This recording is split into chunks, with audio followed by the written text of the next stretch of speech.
All right, so the topic of this panel discussion, and we only have 2 microphones, so we'll pass them back and forth, is what is the nature of political parties?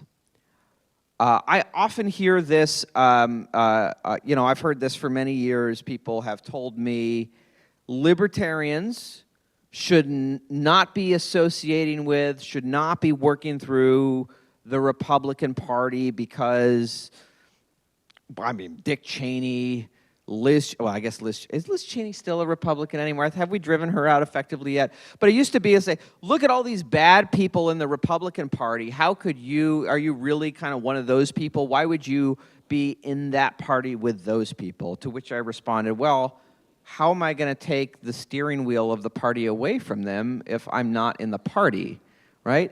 I've long believed that we should look at political parties as ideologically neutral vessels. What they do and the direction they are taking us in depends on who is operating the machine. And so I guess I take a little bit of a utilitarian view towards political parties. And my question has always been, what is the most effective vehicle available to us to get to the libertarian destination we would like to get to? And so that's going to be the topic of this panel. I think just for some opening thoughts on this question of what is the nature of political parties, are they just vehicles? Let's just go down the line and we'll just hear some opening thoughts from all 3 of the other panelists here. So I'll hand the mic off to Angela. Okay, so political parties, based on my experience, they can also be cults. They can be like a dog kennel for the worst bitey dogs in the park to protect the good dogs. You put all the bad dogs in one party. But they're tools, essentially. I think that third parties are different types of tools than major parties, but I do think that political parties are tools. I think they're geared towards one thing or another. I think there are better tools than other, but I also think there are highly specialized tools. So I'm in the Republican Party, and my job on the stage today is to be the biggest partisan hack you have ever seen in your entire life. I am not just a Republican, I am a diehard Republican. I am the most right-wingiest Republican ever. You give me a topic, I'll not only be pro-liberty, but I'll be right-wingy while doing the liberty. And I think that's deserved. And with all due respect, I used to be a chairman of the Greater Rochester Libertarian Party in New York, way back in the day. And that was my first foray into politics. And I learned a lot, and I think you've been learning a lot about how Libertarian Party works, probably more than me, and by a lot.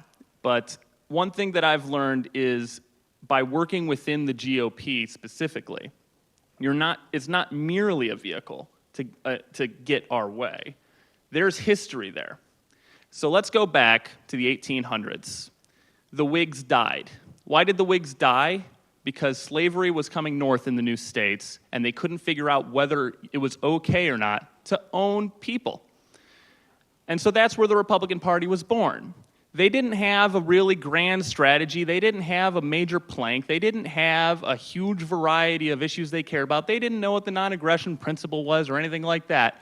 What coalesced, what made that party exist in the first place, was a principled stand that people are not property. They deserve to be free. I don't care where they come from. People should be free. And that is possibly the most noble goal you can think of. And they believe this so strongly. I know there's a lot of libertarians who are skeptical about the Civil War and Lincoln. But one thing you have to realize is that the only way that war happened was it had to be sold to these Republicans who hated slavery with a passion. Yes, maybe Lincoln had his ulterior motives of saving the Union or doing whatever. He'll do whatever. He has all sorts of quotes on the topic where it's not so nice what his actual plans were. And maybe you think that the right to secede is incredibly important. But the reason that the people in the North were sold on that war and were willing to go to war for this was slavery. They wanted to end slavery. They were willing to fight, die, and kill to free the slaves. The slaves that they had never met, for the most part, the slaves that were 1,000 miles away from them, they were willing to fight and die to free those slaves. So I think that's an important thing to bring up about the GOP. I cannot think of a more noble cause to build a party on. But after the Civil War was over, after we ended slavery, we had the Progressive Era.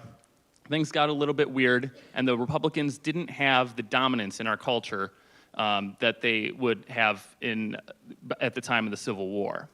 And we have some extra history here. During the Stalin, I'm going to Russia. So Stalin had his purges, and this was not a very good thing to be a Trotskyist at the time. So yes, I'm talking about the Trotskyists. Who later became the neocons, right? Yes, that's where we're going with this. So the Trotskyists moved to America and went on the anti-Stalinist tour, which was a very interesting thing to have happen because the Republicans at the time were like, well, we don't like Stalin. We should get along great because you Trotskyists also don't like Stalin. They started rubbing shoulders and rubbing elbows, and soon the international socialists, they're still international socialists, they still want to take over the world, started coming into the GOP and started trying to push their way around. And this is the same in the Democrat Party as well. We call those neoliberals. So the difference between a neoliberal and a neocon is what party they're in. Otherwise, they're basically identical, Hillary Clinton versus Bush Cheney or whatever.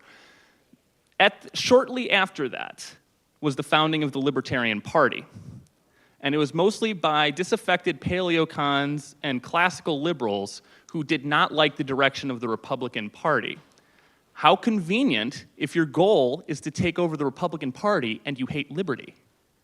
So was the intention of the founders of the Libertarian Party to divide the GOP and make sure that the smartest people in the GOP were sucked somewhere else where they weren't effective? No, but that's effectively what it did.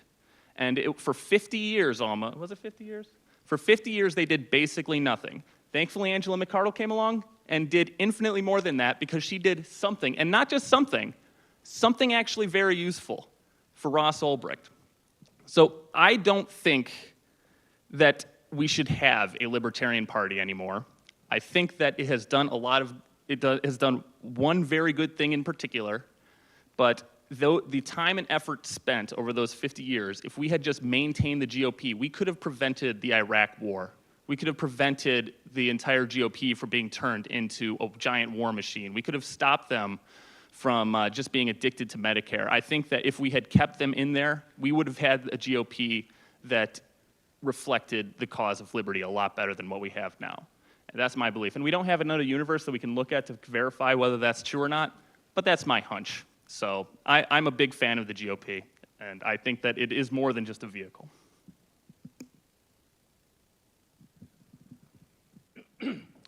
I'd have to agree with what you said, and the biggest way I look at it is I always say that if you look at New Hampshire, if you look at the Free State Project, we've come here starting on 2005, 2006, and we have accomplished more liberty in this state by getting people into the state house in the Republican Party and to a lesser extent a few Democrats than the Libertarian Party has accomplished in 50 years on the national level.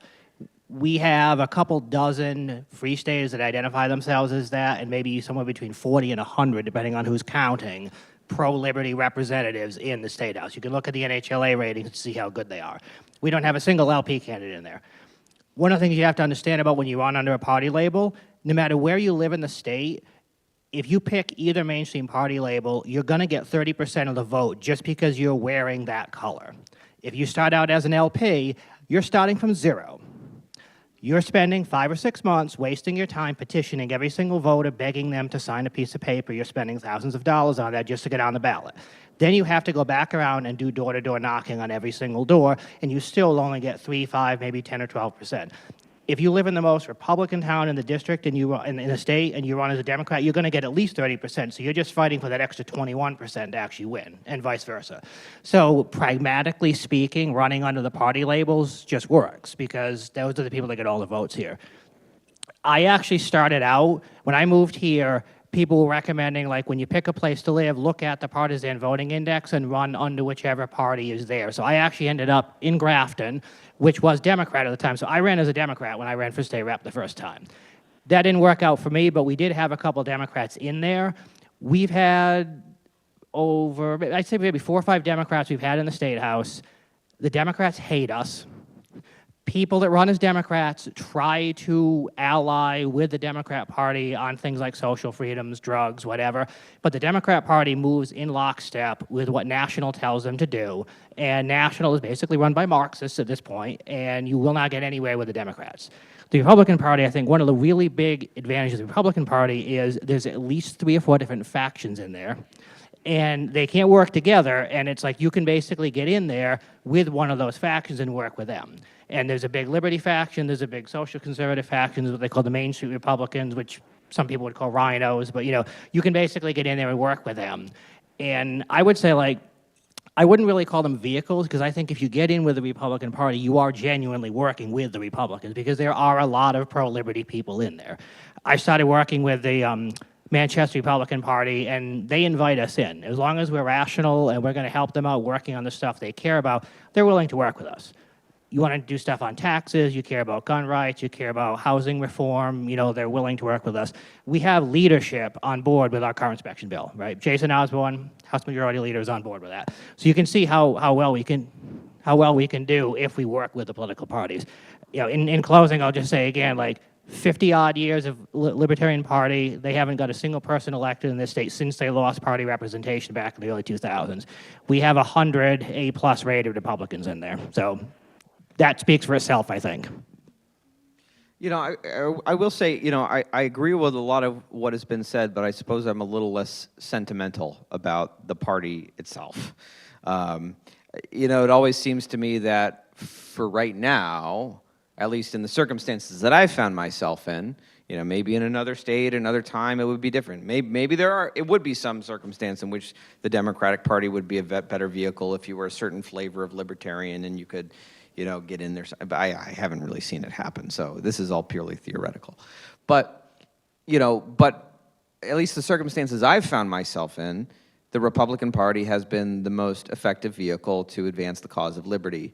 But I guess what makes me a little anxious when I hear kind of like the what sounds like maybe a little sentimentality or kind of more loyalty to the idea of the party, I think, well, on the one hand, I suppose that could be good in the sense that it gives you the stakes a little bit higher if you see the party being hijacked by neocons and you want to fight to keep it away from them. So I suppose that could be good, but I don't know, if we ever got to a point where the party was so thoroughly hijacked in the way that the Democratic Party is, as you describe it, like everyone's in lockstep going in a particular direction and there's no turning it around, should we then remain loyal to that party and continue to exist in it, or find if there is a better vehicle available? I mean, maybe there is no better vehicle available, but so anyway, that's the only thing I want to push back on there. But I do think that functionally, I guess we arrive in a similar place in the sense that I think you described the mechanics very well,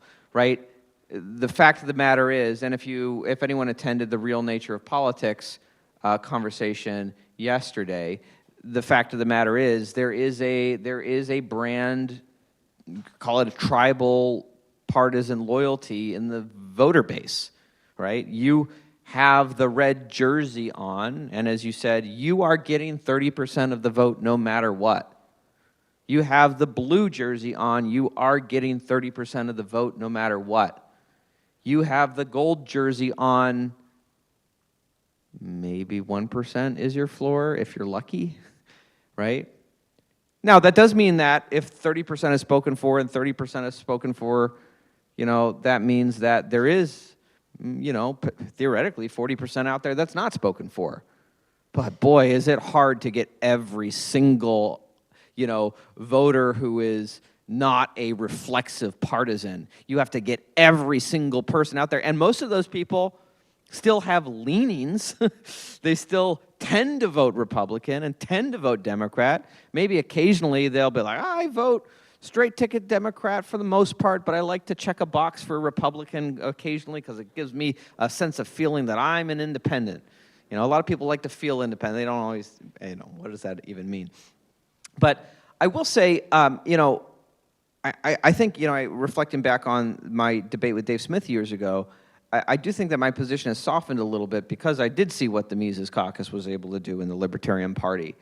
My experience before the Mises Caucus was Libertarian Party members threatening to sue me for calling myself a libertarian, small L libertarian, because I was running for U.S. Like, Ron Paul Republican gets nominated for the U.S. Senate in the Maine Republican Party, and I'm getting the Maine Libertarian Party chairman, who I worked with years prior, like, threatening to sue me because you're not a real you're not in the Libertarian Party, you can't use that word.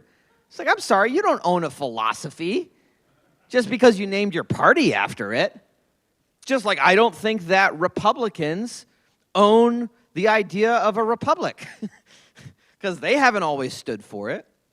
But the Mises Caucus was interesting because you had a faction, and there are things I could quibble about with the Mises Caucus, but you had a faction that seemed, for the first time I saw a faction in the Libertarian Party that said, yes, we are in fact on the same team. The libertarian movement is bigger than a political party. And the libertarian movement, these political parties should serve the movement, not the other way around. And it seemed to be that the Mises Caucus seemed to find this third way that we can use the Libertarian Party as leverage to extract concessions and play real politics with the major parties that, let's be honest, in a system that is based on plurality win, and they have a 30% built in no matter what, like usually 99 times out of 100, it's going to be, and maybe even more than 99 times out of 100, it's going to be just the way the rules are written by the two major parties, one of them is going to win. So using the LP as a way to extract concessions because they know you could be the spoiler that spoils it for them, that does seem like an attractive and effective way to use a third party to make gains. So I've softened in my position a little bit. Let me hand it over to Angela. The Libertarian Party is a specialized tool. It's not like the GOP. It's also a retarded tool, but I'm hammering it out. So it's like, okay, it's like if politics is a digging contest, and it kind of is. It's like a race to the bottom, right? So you got this pit, and there's three people who've been given shovels, and the two major parties have roughly the same shape shovel. They can shovel just as the same speed, and then the third party is given this specialized tool that can only take out like a small amount, but it can reach deep into little cracks. And everybody else has got a broad shovel, and they can't get anything that falls into a crack. So you dig to the bottom, and I'm like, oh, I get 3%. And I make it down to the bottom, and you're stuck. And you're like, oh, dig and put it on my pile, and I'll do this. And then you're like, well, dig, you should just dig and put it on my pile because it's the right thing to do. And I'm like, so I dig my little pile out, and I put it on your pile, and you win. And that's what I think the Libertarian Party should be. Like, we are a specialized tool. We're not equipped to get 50% plus one or 34%, whatever. So we should just use our specialized tool. And I like it. I like being able to play kingmaker. It's a catch-all there's always going to be a handful of votes who are not going to go to either major party. We can kind of scoop that up and educate people a little bit. And I will tell you that there is no way to prevent another Libertarian Party from being sprung up if I were to just fold the whole thing. Nature abhors a vacuum, and the same goes for a political vacuum. It will exist. It's existed for 54 years at this point. And so put it in the hands of someone who is interested in doing the maximum amount of good with it. The Green Party, they don't really, maybe at the state level, there's a couple of states where they'll play ball, like especially red states. Montana, they play ball with the Dems, but they're way more. If you think the LP is bad, watch the Green Party. They don't clap. They do this instead of clapping because they don't want to upset neurodivergent people with loud noises. Like, they are out of hand. So yeah, that's my general thoughts on parties. I have a question for you, Angela. And first of all, I know in the libertarian movement, as was noted before by Andrew Heaton, we have a high degree of neurodivergent diversity. So I'm grateful we don't do that. As I was listening to you talk earlier, one of the, on the one hand, you achieved a significant victory in terms, something very measurable. Ross Ulbricht walks free, with a full pardon, and that is something that nobody can ever take away from you, though I see people try. Nobody can ever take that away from you. You were crucial in making that happen. I will also give credit to our Free State movement in New Hampshire that has helped build support, culminating in that moment, but you came in and you closed the deal, and you made that happen. At the same time, and I just want to play devil's advocate a little bit, when you describe kind of, meeting with Donald Trump and you describe the conversations you had with him, I keep thinking back a little bit to, again, the conversation yesterday about the real nature of politics. How do we make sure in this heart of the deal that we don't end up trading power for access? We don't become the person who is like, oh my gosh, the President of the United States took my phone call, right? I mean, you did get a very tangible thing out of that. But I keep thinking back to, what is it King Solomon said, if you dine with a king, do not be careful of just being, all right, I'm butchering the quote already. Anyway, if you were there. So anyway, but how do you make sure in that moment of using the leverage that you are not in a position where you are trading the actual power of being the spoiler? You have some power in this situation.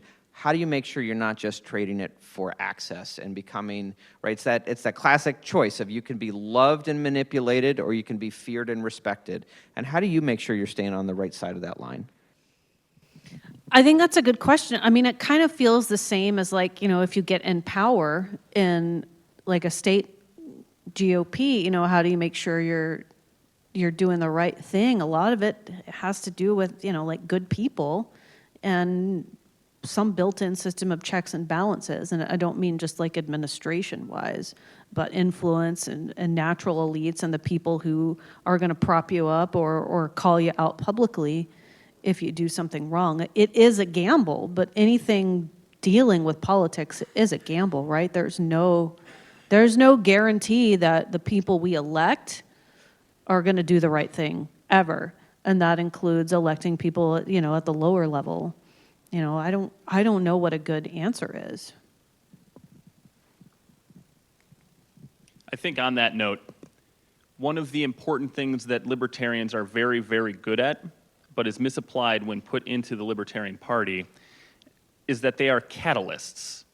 So you take the typical conservative who runs as a Republican, and if they do not have libertarians around them, they fall back onto what they know.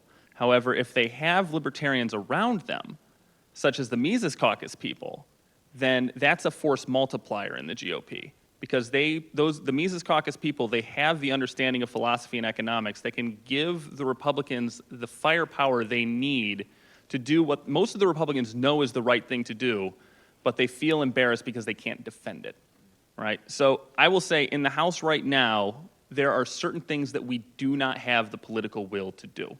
We cannot cut Medicaid spending. We don't have the political will to do it. We would get butchered.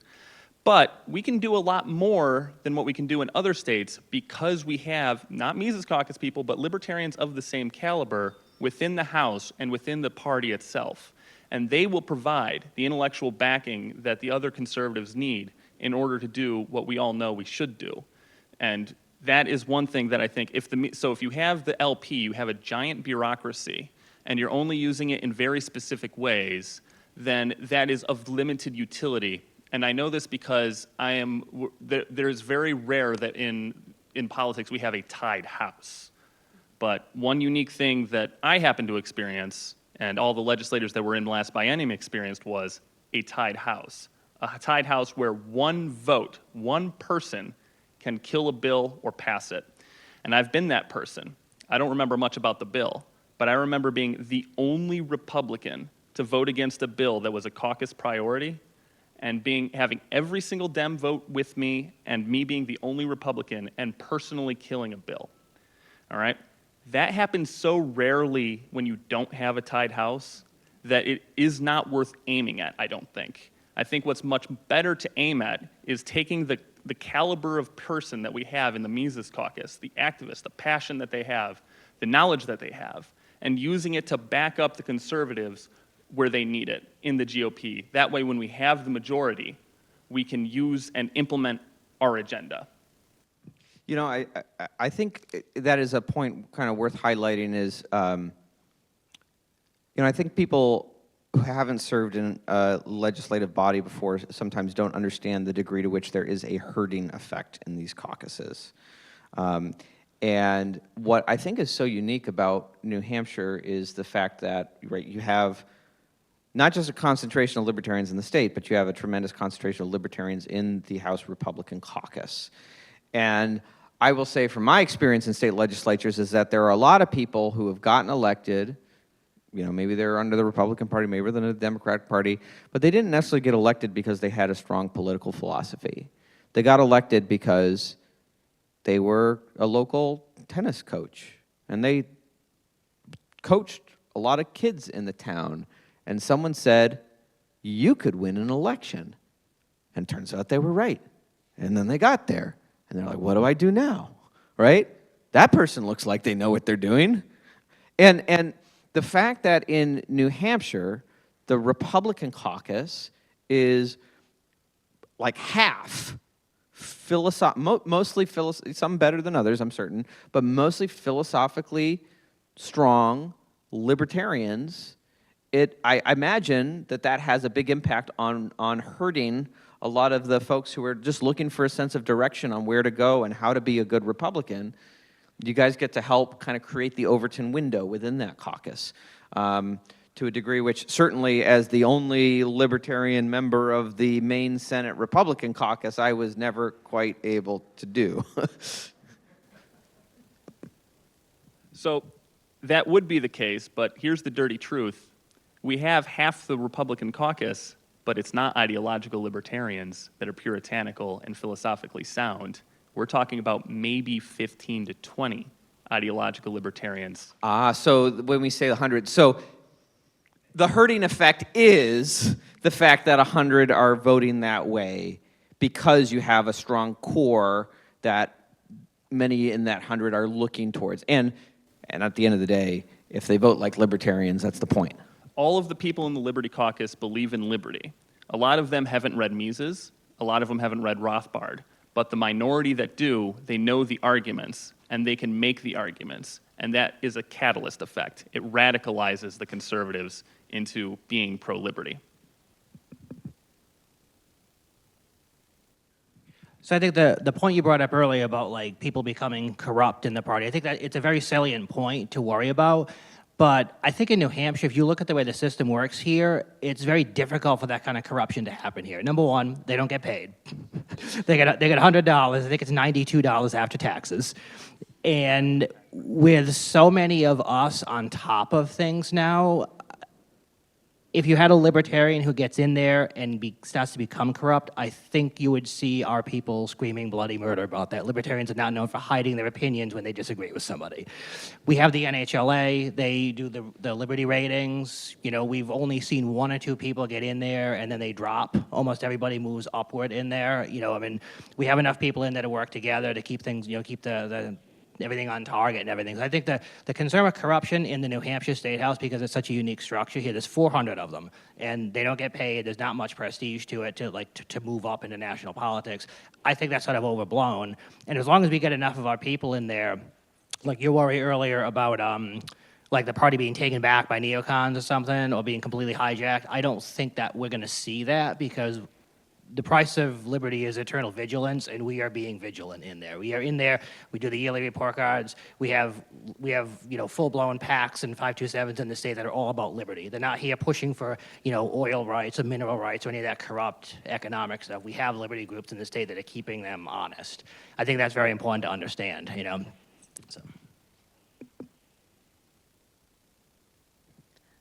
So the point you made about having a minority come in and, you know, kind of herd the rest and be the sheepdogs of the party, it sort of assumes that the Libertarians are electable. And I think in New Hampshire, you're blessed with a large percentage of electable Libertarians in a population that is friendlier and more open to it.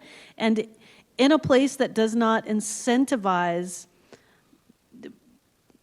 being an elected official nearly as much as other places because it doesn't pay as much. And so I think that's a really good setup here. But in the rest of the country, it's a little bit different. And it is quite possible that many of my beloved members, who I think the world of, are not particularly suited or smellable for your organization. And so I just take them with love. I take them how they are, and we put them to good use, as you saw. It is narrow targeted use, though. I would say in the Free State movement, we have all kinds, right?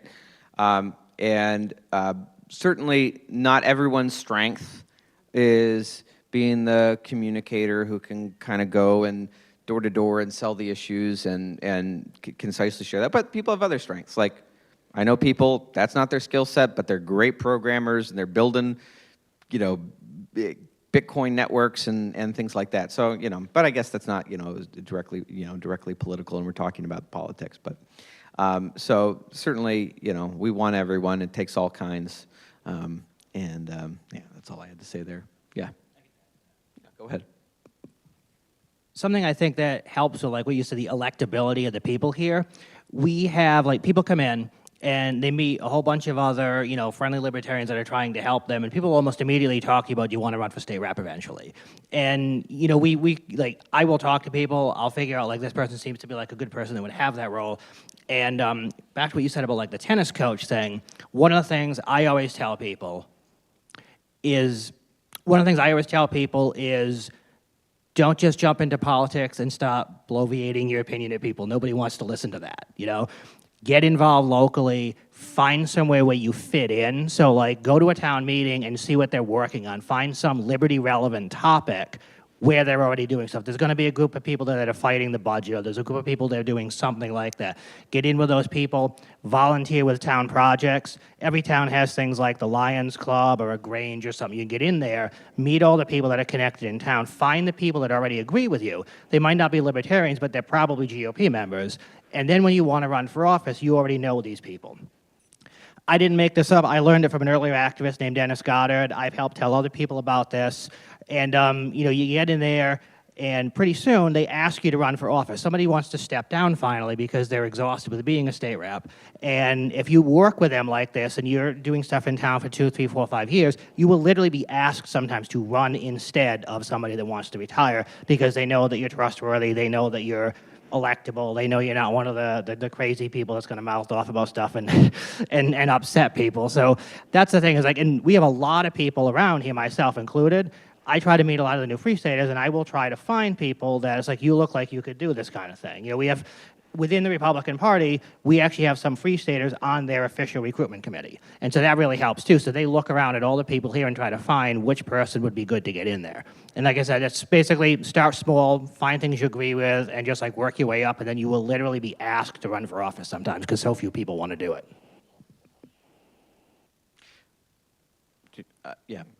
We are less than 3 minutes left before we have to wrap up. So if you want to make a quick point, and then I want to give the last word to Angela, because she's our guest, and we want her to move to New Hampshire. So the only point I want to make is that you don't have to actually run for office immediately. Just piling on to what he said, if you've already worked within the Libertarian Party and you're familiar with party politics, a typical LP might have 7 members in a county. That's not completely untypical, but the typical GOP might have 20. So if half that Libertarian Party went to that GOP, that is enough of a radicalization catalyst factor to seriously change the culture of that GOP, as long as they're team players and they're willing to work with others. I will close with this announcement that I am working on an initiative to change the bylaws of the Libertarian Party so that you can be a member of different parties and also be an active dues-paying member of the LP. So we will not be gatekeeping in the same way. We will not be gatekeeping out Liberty Republicans. We will be gatekeeping out the most pathological, disturbed human beings who have kept it difficult. And we will also be inviting in the liberty-minded, red-pilled Maha crowd, because I think that is an untapped market that we need to be welcoming to. So it doesn't need to be a zero-sum game. I want the LP, the future LP, to be working with the best people in the GOP, and I want our next presidential candidate to be running for a spot on the transition team at minimum. That's my announcement. Awesome. We'll give another round of applause to our panel. Thank you all very much.